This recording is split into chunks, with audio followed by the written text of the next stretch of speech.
Where's your mom at? Okay, stay right here. No, there's so much blood. No, please. Man. Trevor, take her. No.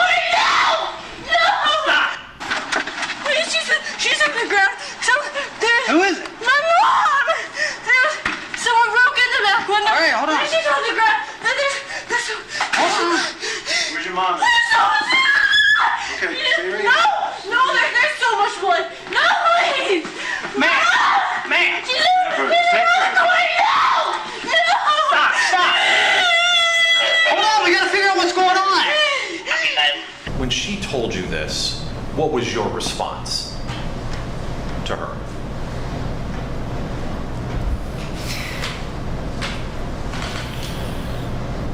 That we would work it out. Okay.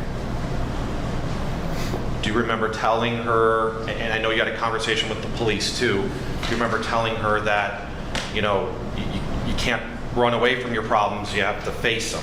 I said we'd go through, you guys get through this semester, and if you needed to take the summer off or we would work through it.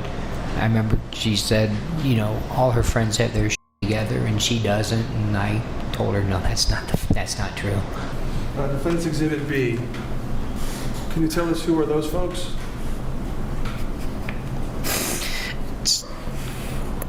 It's Sydney, Brenda, me, and Andrew. And defendants D, that's you. I'm sorry. That's not me. Sydney and Brenda. That's Sydney and Brenda in the backyard. And that's when Sydney graduated from St. From St. V, yes. Boy, we learned a lot today in the trial of Sydney Powell in Akron, Ohio. Today is Thursday, September 7th, 2023, and we got to hear body cam video footage. It was horrible. You could hear Sydney screaming the day her mother was slayed, and we even got to hear from cops. We got to hear from Sydney's dad. She's got cuts on her hand. Okay. She's got cuts on her hand. Yeah. Take care of her. Dave, I think this is, are you dad? Yeah, I'm the dad. Can you stay here with them? Again, as we've already heard, how close Sydney and Brenda were. Yes. I mean, that is in no way to imply that you were not close to her as well, but sometimes moms are good at some things, dad are good at some other things, right? Fair statement. From pre-trial testimony yesterday, Wednesday, September 6th, until what we learned today, the mother-stabbed murder trial, as Court TV is calling it, has given us a lot of information. And it didn't take long for Sydney Powell to break down and cry when she heard the details of her mother's horrible death at her own hands. Sydney was even allowed to leave the courtroom at certain points today, especially before the body cam video footage was played. And it was apparently pretty graphic. We did not get to see it, we got to hear it. Even hearing it was just bad enough. With court permission, I'd like to excuse Ms. Powell for this portion. The body cam footage is apparently so troubling that the lawyers had to issue a couple of warnings to the jury, and they would pause it. The cops were watching it, explaining what happened that day on Scudder Drive when Brenda Powell lost her life to her daughter. We're looking at the victim with the cast iron skillet as well as the knife and the blood by her head. Now, those of us watching via the Court TV live stream, we didn't see those body cam videos the day cops arrived at the Akron, Ohio home, and they didn't know what they were walking into. But police found Brenda Powell. She was 50 years old. She was born 1 month before me in March 1969. She was clinging to life. The paramedic was asking me, or telling me that they were going to start working on her, that they had felt the pulse. So they were going to start what they call working on her, start their aid, which surprised me with the amount of blood that was there. Now, I have requested that body cam footage. I'll probably have it within the week, but I would have to really blur it and edit out a lot of graphic stuff to even display it in a video. Now, in case you missed the Court TV live stream, I've put the link below. Court TV, you can check their YouTube account as well. You know how they put up certain segments. They didn't stream it all live on YouTube. They streamed it live on courttv.com. But when they put it on YouTube, you might not see everything on YouTube. Check over there first for the different segments, but I also captured about 4 hours worth of testimony that I've uploaded on my Plunder Spotify True Crime channel, so you can go over there and watch it if you can't find what you need on court TV. So again, there were different cops on the stand watching the body cam video footage. The jury got to see it. You know, the lawyers were even apologizing for pausing during certain points. Apparently, it was a pretty bloody and horrific scene. Indicated earlier that there was a broken window. Correct. Okay. Was that the only evidence located that would have indicated any type of break-in? Yes. Okay. Was there any indication in your part of the investigation that anybody was home other than Brenda and Miss Sydney Powell? No. The day was March 3rd, 2020, when Sydney had finally come home. The truth about Sydney getting kicked out of college came to a head, and everything exploded. And let me ask you this, Officer Jackson. When you first encountered Miss Powell, can you describe to her what she was acting like, what she looked like? She was frantic, or I would say panicking. She had deep breathing, fast-paced speech. She had some blood on her sweatshirt that she was wearing. But before we dig into the details of everything we learned today, on Thursday, let's go over what happened on Tuesday during the pretrial testimony. Sydney's pretrial began on Wednesday, September 6th, and according to the Akron Beacon-Journal, Sydney Powell's dad, Stephen Powell, even begged mercy on the court for his daughter to not even go through this trial. I mean, it was his wife that lost her life, but he said this goes against anything Brenda would want. That's what he said on Wednesday, and with her dad being on Sydney's side and even her own maternal grandmother being on her side, it's making me rethink what should happen to Sydney. Were you or Brenda aware of any academic problems Sydney may have been having during that first year? No. Okay. Did she ever share with you that she had been having any academic problems? No. So we're, I guess in terms of a timeline, we're coming to January of 2020 when she would have returned to Mount Union. Did she return to Mount Union in January of 2020? Yes. Many of the comments say Sydney should be sent up the river and locked away, but Sydney sat crying yesterday only a few feet away from her dad in the Summit County courtroom. He was begging for some sort of resolution so his daughter would not even have to stand trial. Stephen wants prosecutors to drop these charges of Sydney being accused of killing her mom, and it's no whodunit here. Everyone knows it was Sydney who took her mom, Brenda, off the face of the earth, her mini-me, her twin, her best friend, but Sydney's family thinks it was an episode of psychosis. What was she doing at the time you guys were sitting outside? I asked her name. She did give me her name, Sydney Powell.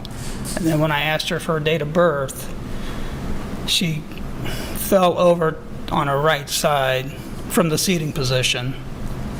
And while she was laying there, she's kind of like tapping her head on the pavement and then rubbing the ground with her left hand. And is it fair to say that Miss Powell was not answering your questions at that time? Yes. Okay.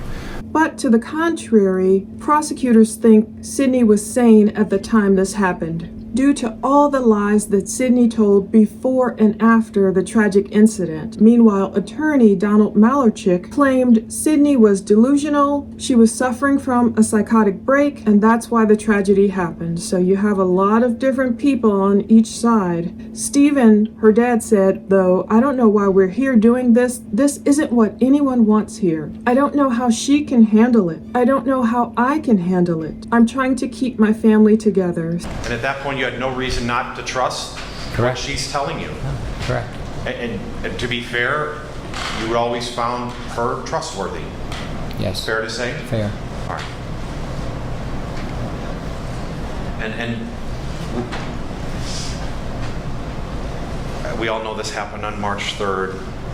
Was that particular conversation about the portal and talking to Sydney and saying what's going on, was that a few days prior to March 3rd or the day before, if you know? I don't recall how long. Okay. So yeah, he's holding on to just the last bits of his family. His son, his daughter, and his wife is gone. but Betsy Brown, who is Sydney's maternal grandmother. So that's who she's been living with on this farm since being released on bond. Betsy said all of this is opening things we hoped to put behind us. That's Brenda's own mom saying that. But in spite of their pleas, the Summit County prosecutors moved forward and jury selections began yesterday, Wednesday, and the jury got to see some horrific footage today. Can you sit down? Can you sit down? Oh, 9, get that 32 roll. We gotta put her down. Start some more. Yes, Take her outside. Come on. Prosecutor Sherry Bevan Walsh explained in an email why they were going forward and why it would be best to let the jury decide Sydney's fate and just not drop all these charges. She wrote, "We have the utmost sympathy for Brenda Powell's surviving family members. It's unimaginable and tragic to lose a loved one to violence under any circumstances, much less when the violence is caused by another family member." But she continued, "In the interest of justice and the community, we believe the case is best resolved by presenting a fair and impartial jury with all the facts and letting them decide the outcome." Again, I know this may be difficult, but there are some things about March 3rd that we do need to talk about. So when Mount Union tells you she's no longer enrolled, what did you do?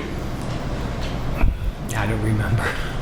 Now, at some point that morning, and I think we may have already heard this, I don't know if we have, but you actually went home and spoke to Sydney, is that right? Yes, because I saw on the app she was home, which I thought was a little bit early. Okay. The 360 life. The 360 app showed that she was home? Yes. This jury has got a job on their hands. I know it's easy for people to say on YouTube, just lock her up, send her away, but once you actually listen to all the evidence, it's making me wonder, will Sydney get off? Although 3 evaluations determined that Sydney, who's now 23, should be not guilty by reason of insanity, there's a different evaluation that the prosecutors gained that claims Sydney was indeed sane. So they'll have to listen to all these experts. And Jeff Laybourne represents Sydney's family. Now, he said Sydney's family hoped the prosecutors would just accept these insanity findings by these other experts, and then Sydney be placed in some least restrictive environment that would protect not only Sydney but also the public, such as living with her grandparents, which she's been doing, and under the care of physicians. Laybourne made sure to mention that Sydney has not missed an appointment and she has not violated her bond. She has to check in with the court every week. He said they would be requesting the judge to order she continue with the regimen she has been adhering to the last 3 years. Yes, Sydney, again, is very lucky that she has not been sitting and suffering in Summit County Jail for the last 3 years. She's been around, horses, helping bale the hay and all that. Speaking of animals, there was no therapy dog for Sydney in court today. Do you remember telling her, let's call the school back, get reinstated, something along those lines? I think I said, let's call your mother. I'm sorry. I think I said, let's call your mother. Okay, and why did you say that? Brenda was better at things like that than me. Okay. And do you mean by dealing with Sydney or the college or both? Probably both.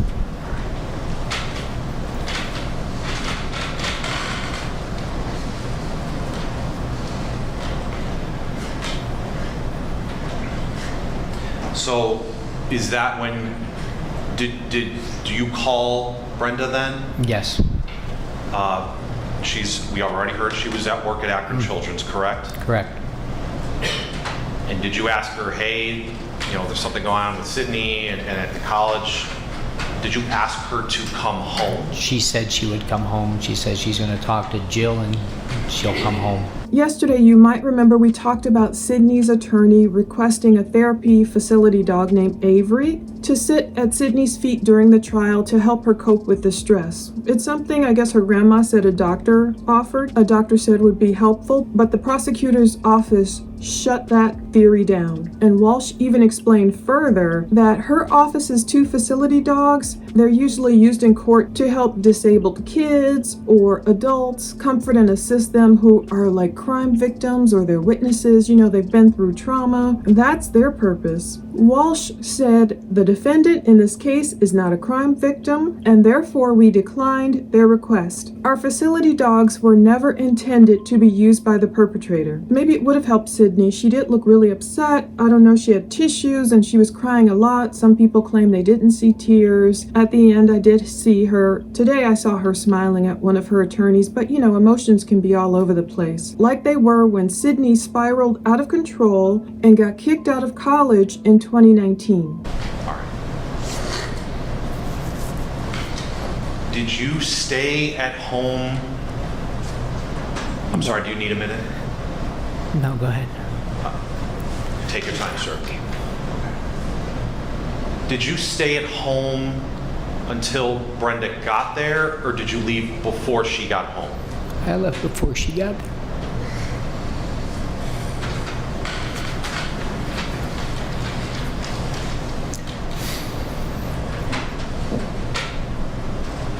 So you went back to work knowing that Brenda was on her way home? Yes.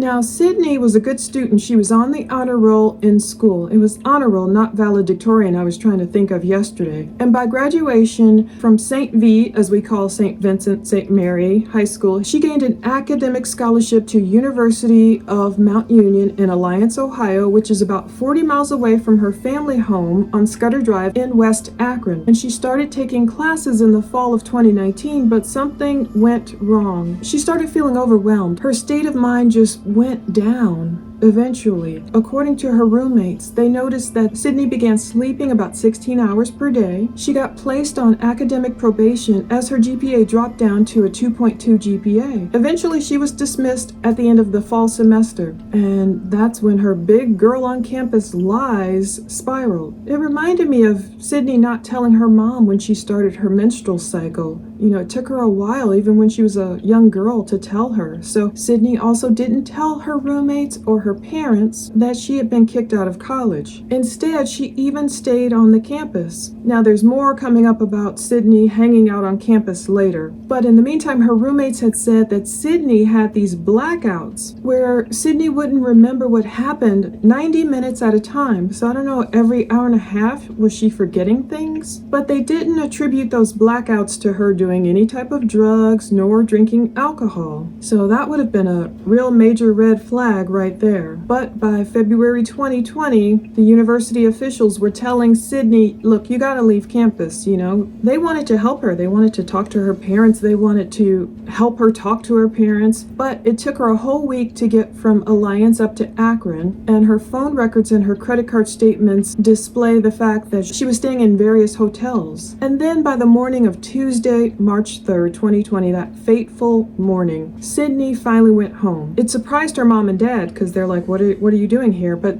Steve told Sydney it'll be okay. He went off to his job. But Brenda left a call into Mount Union trying to figure out what's going on. She had her suspicions, as Brenda had told her coworker. She wanted to have a long talk with Sydney when she got back home from college, and she knew something was going on. Did you,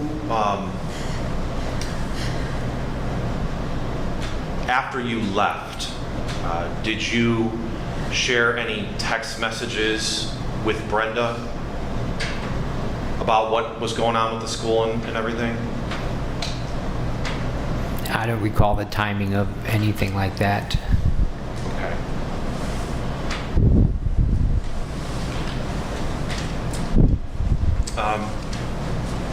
Do you remember that while you were at work calling Brenda and she said that she was just pulling into the driveway? Yes. All right. So Sydney started hallucinating. Allegedly, Sydney heard voices and she had hallucinations, and she went down to the basement that morning, according to her attorney. She said she was hoping to drown out these voices that were, saying horrible things about her. Sir, again, I know this is hard, and I'm sorry you're in this position to have to answer these questions. Do you remember receiving a call from Detective Dees, Ms. Ken Dees that just testified at 12:51, about 10 minutes later? I remember the phone. Okay. And he told you that there was an incident at your house that he heard over the radio? Yes. And is that when you, do you remember at 12:52 to 12:53 trying to call Sydney and Brenda and not getting any answer? Yes.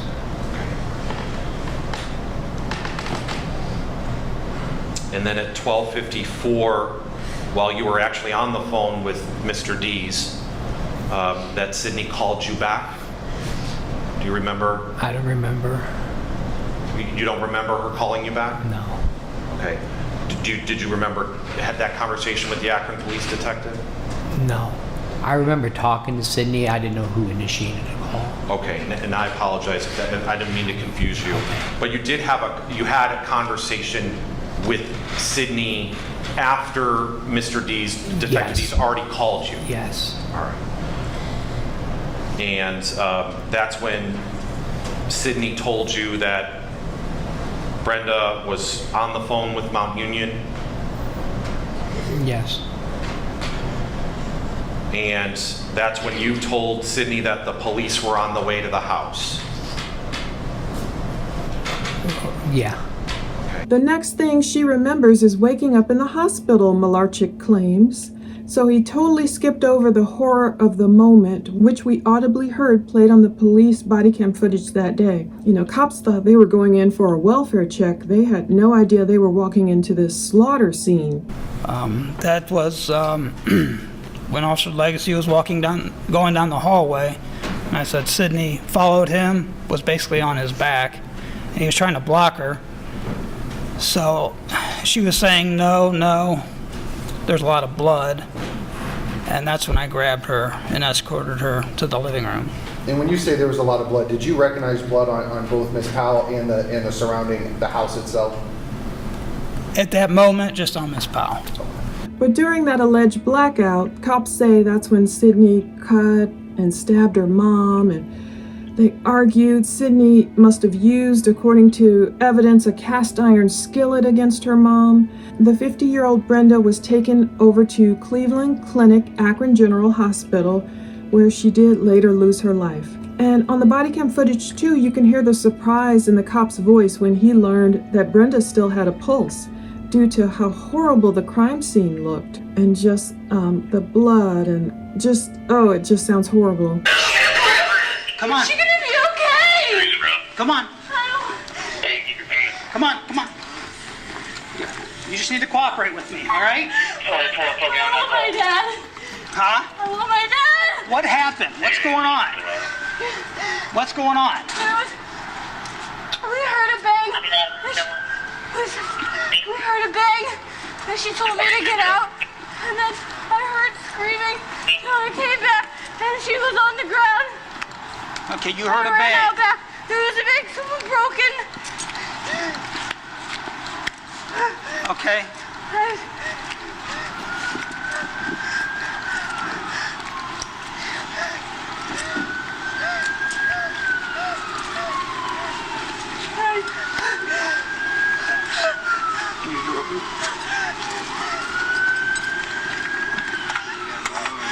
What is your name? Sydney.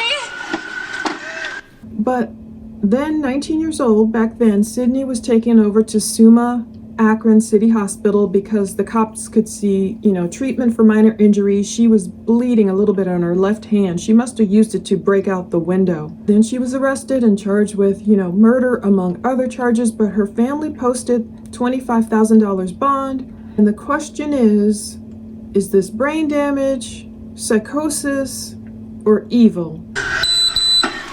Are you cut? I don't think so. Yeah, you're cut somewhere. I don't think so.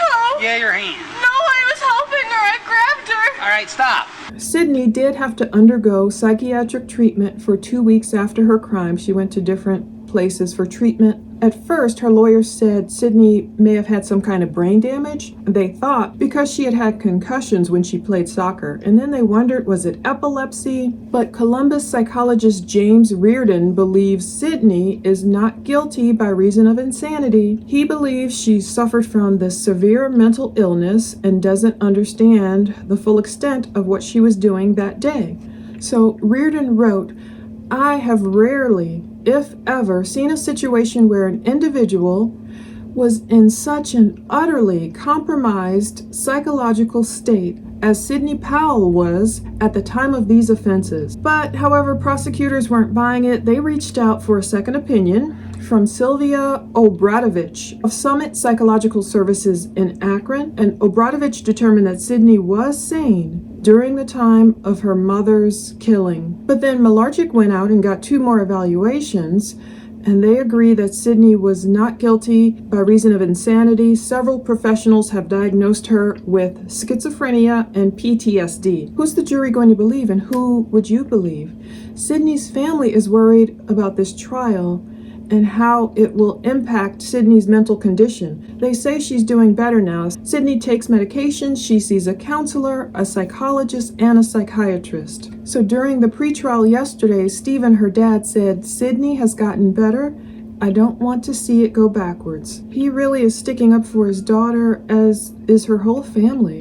And the defense lawyers want prosecutors to even limit the amount of crime scene photos and videos that are shown during the trial, because naturally Stephen said it would be difficult for him and for Sydney to see those photos and videos. And I do see why they let her leave today. The judge is a great judge. But her grandma Betsy said Sydney has lived with her at the family's farm, where she assists with the horses. She performs chores like stacking hay. It's been difficult for Sydney to even just meet with her attorney. And even at pre-trial, reporters noticed that Sydney was just sobbing and bouncing her legs. Her grandma Betsy says it's very stressful and hard for her. It's just hard. It's got to be difficult.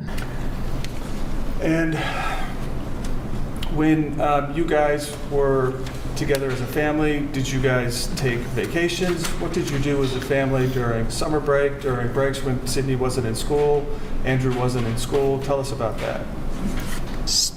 Spring breaks, we just hung out at home and did stuff together.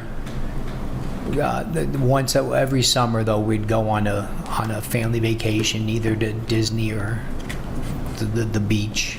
Now, the Powell family believed that, by Sydney not getting the therapy dog or some other resolution that they couldn't work out for court because it was too quick, it wouldn't be what Brenda, her own mom, would have wanted. Steve, her dad, said this goes against anything Brenda would want. He said, as parents, our job is to protect her. He said the goal is to get her better, not to go backwards to prove a point.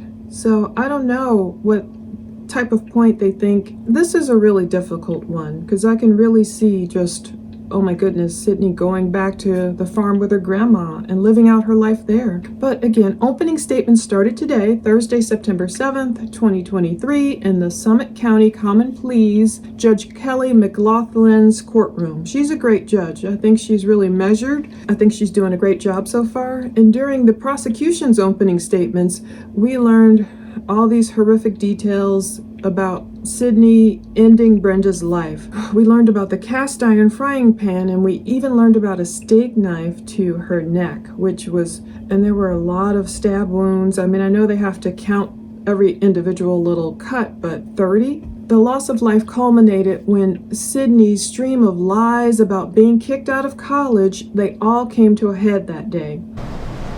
Tell us about Sydney's relationship with Brenda.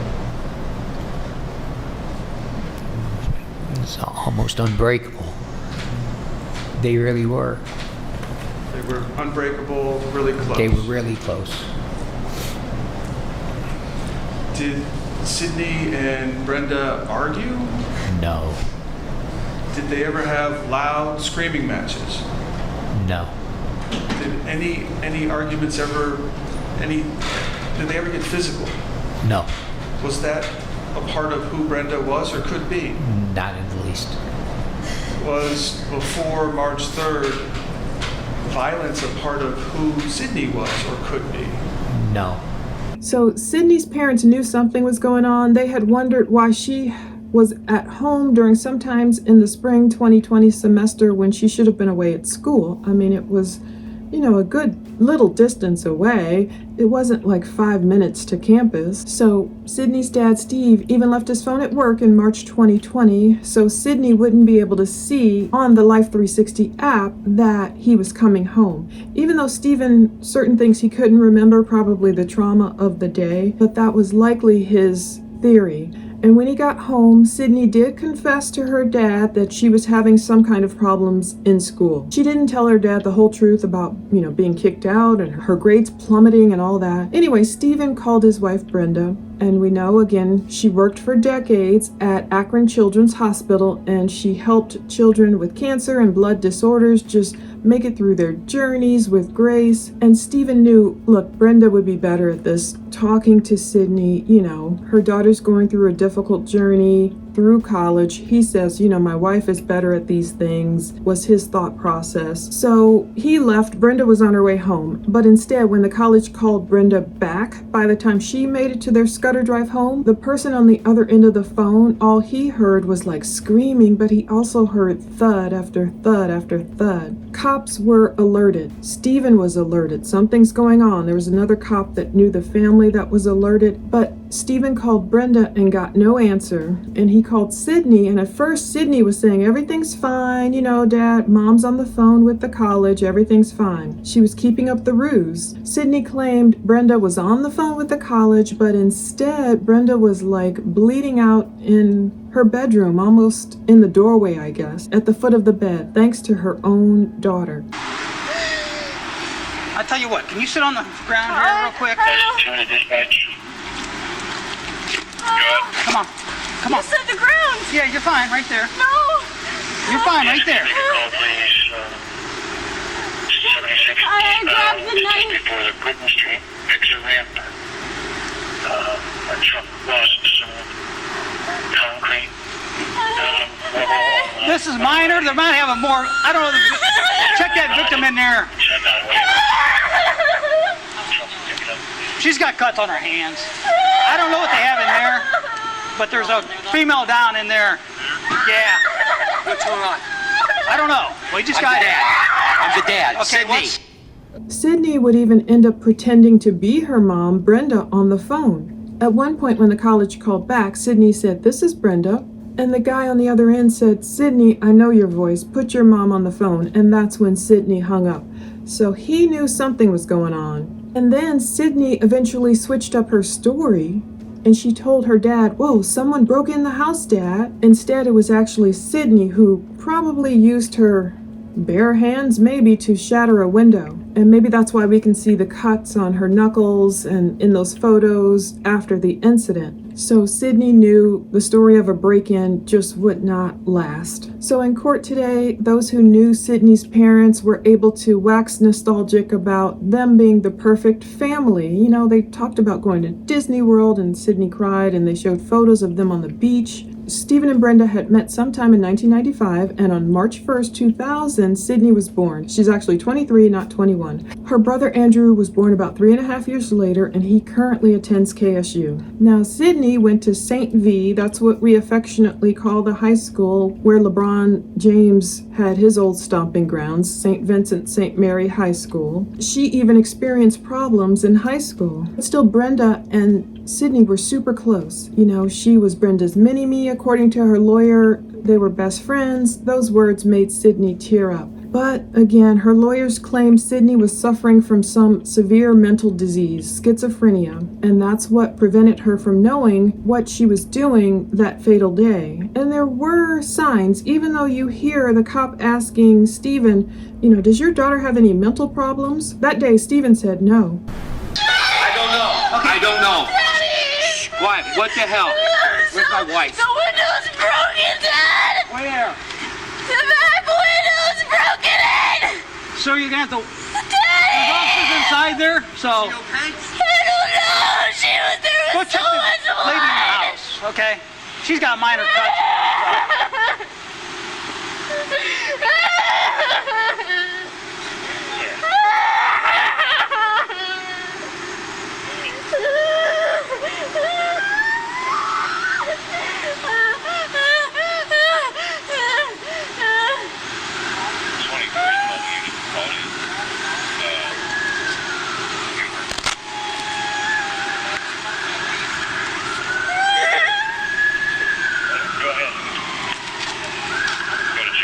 pretty bad up there.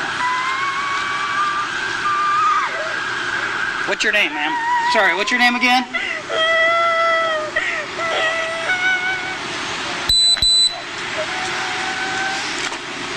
She's got cuts on her hands. Okay. So. Cuts on her hand. Yeah. Take care of her.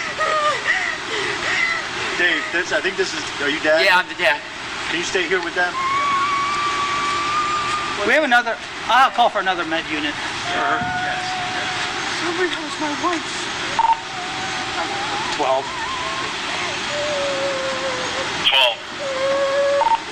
12. You start another med unit on here. You have a female constantly breathing, cuts to her hands. Fires. Oh. Copy.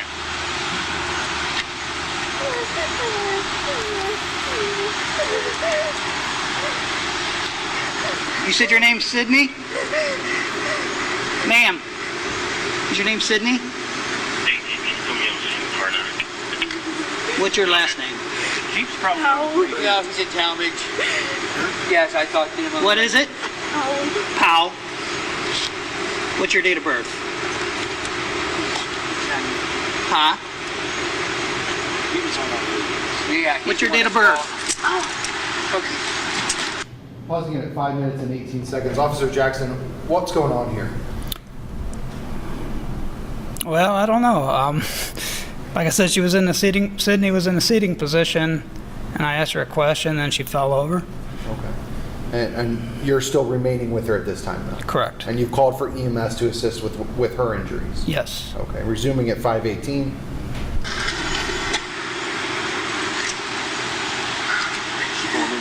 Yeah. Yeah.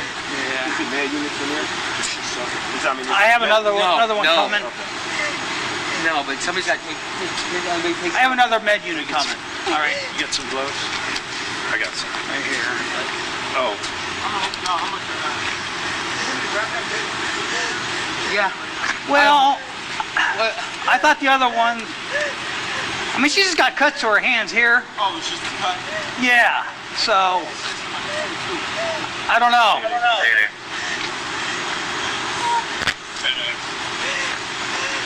Maybe it's like 32 here. I already got blood on me, so.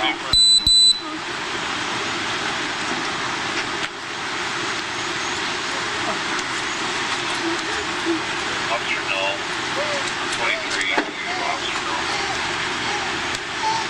Go ahead, Officer Null. Can you go closer? Here they come. Can we move this 25. 25? Somebody's got to tell me what's going on. Somebody's got to tell me what's going on. What'd you say? Oh, we don't, sir, we don't. Does she have any mental No, issues? no. No? No, she was having a little trouble at school at Mount Union, and she came back home. But according to her lawyer, Sydney was hearing voices. She was seeing cartoon things. She was seeing fire coming out of her hands. She heard voices telling her she was worthless. She believed everyone was talking about her. During her junior year at St. V, with her high 3.8 GPA, bad things started happening when she had to present a project. She was getting all emotional. Her teacher had never seen her like that before. I couldn't read the numbers, Sydney told her teacher. And so it was like all this pressure, I guess, she put on herself.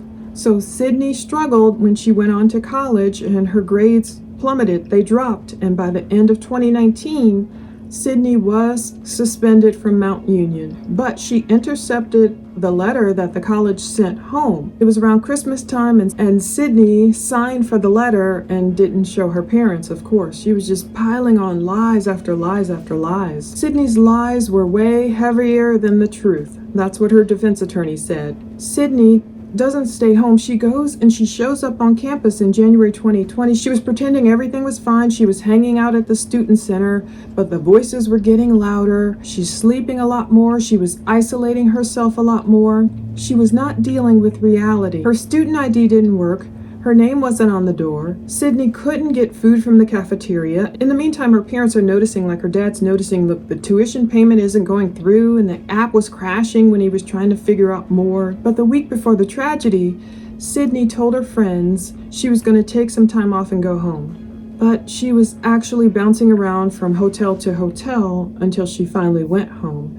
And her mom told her coworker, look, I want to spend the time to figure out what's going on with Sydney when she makes it home from college. They didn't know anything that was happening. But on March 2nd, Sydney went back to the university to watch The Bachelorette with her friends. It was a tradition, but it would end up being the last night of normalcy. The last thing Sydney remembers from the next day is Brenda actually giving her a hug, sitting on the couch, telling her it's going to be okay. So her mom didn't sound like she was going off on her. She hugged her and said it's going to be okay. But then everything that happened after that in the next 25 minutes is due to insanity, according to her lawyers. The brutality of the incident screams out insanity. There was no attempt to flee, although there was an attempt at subterfuge. There was an attempt, breaking the window, telling her dad and the cops someone broke in. The officer who brought Sydney out of the house, he sat her down in the driveway, and body cam video will show, when we get it eventually, Sydney collapsing and catatonic on the curb right there.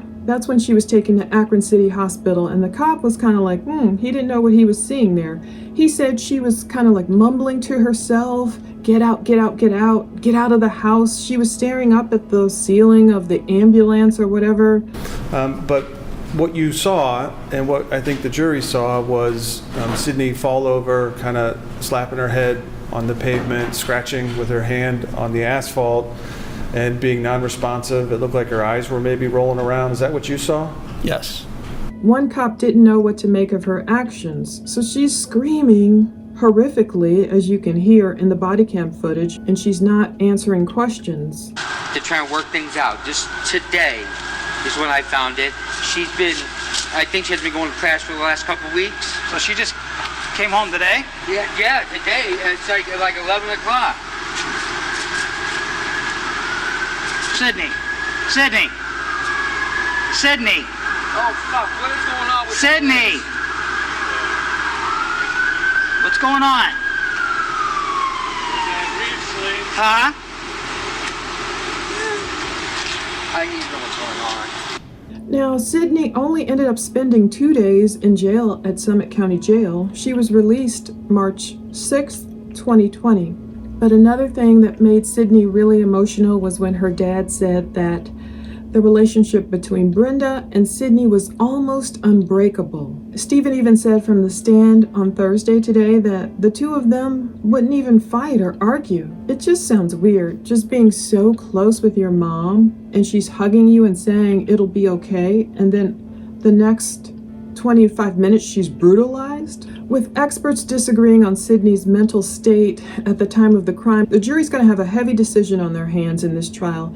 And perhaps, maybe, Sydney might be one of the rare defendants who finds herself not guilty by reason of insanity. I don't know. This might not be like a Letitia Stout case. Miss Powell was unable, at this time she didn't answer any other questions? Correct. Okay. The state in which we saw her there, is that how she remained there lying down until the EMS arrived? Yes. Okay. And Officer Jackson, what did you do after EMS arrived? I rode down with EMS to Akron City Hospital with her. Okay, so you rode in the med unit with Miss Powell? Yes. Okay. Did she answer any of your questions during the med unit ride? I did not. She was mumbling to what I thought she was saying, get out of the house. But it was like a blank stare, staring at the ceiling. You were talking to Sydney's father, Stephen Powell. And one of the things you asked him was, does she have any mental health issues? Correct. And am I accurate in saying you asked that because of what you were watching and seeing and how Sydney was reacting to all of this? It's just a general question because I've never had any contact with Sydney, so I don't know her. Sure. But you can watch all the testimony via the links below, and then let me know what you would decide if you were the jury. Part of me is like, yeah, Sydney doesn't need to go off to prison. The other part of me is like, I don't know, mental hospital? Colossians 1:28. He is the one we proclaim, admonishing and teaching everyone with all wisdom, so that we may present everyone fully mature in Christ. I was glad to hear that, I believe Brenda was a believer. And often wonder, like, what would she want? Her family is saying, yeah, Brenda wouldn't want any of this. She wouldn't want Sydney on trial. She wouldn't want her not to have her therapy dog. And maybe they're right. You know, with her family supporting her so much, especially Brenda's mom supporting Sydney so much, I don't know if her brother will likely have to testify or not. With so many people, family members supporting Sydney, you know, it makes me lean toward maybe she should be found not guilty by reason of insanity, but of course we've got an entire amount of evidence to look at. We don't know yet. But I'm not in the camp of just throw her away, throw her under the prison and lock the key. And, you know, you see a lot of comments where people are like, these youth are just so entitled and this and that and this and that. I don't know what her mom would have wanted. What would her mom see as justice? Most importantly, what does God see as justice in this case? It is fascinating. It is strange. It is very weird. How do you go from your mom hugging you saying it'll be okay, like don't worry, to grabbing a frying pan, a cast iron one which is really heavy, and a steak knife and just doing away with her so brutally? And it doesn't click in my mind, and maybe that is the insanity of it all. Or I don't know, was Sydney just rageful? Are we going to find out she was a spoiled brat? It doesn't sound like it from the testimony we've heard so far. Let's keep going. We'll see, you know, more than 4 hours worth of testimony. You can find a lot of it below, and we'll see what the next day brings. Thank you so much for watching. The only diagnosis left to explain her condition was schizophrenia. Yes.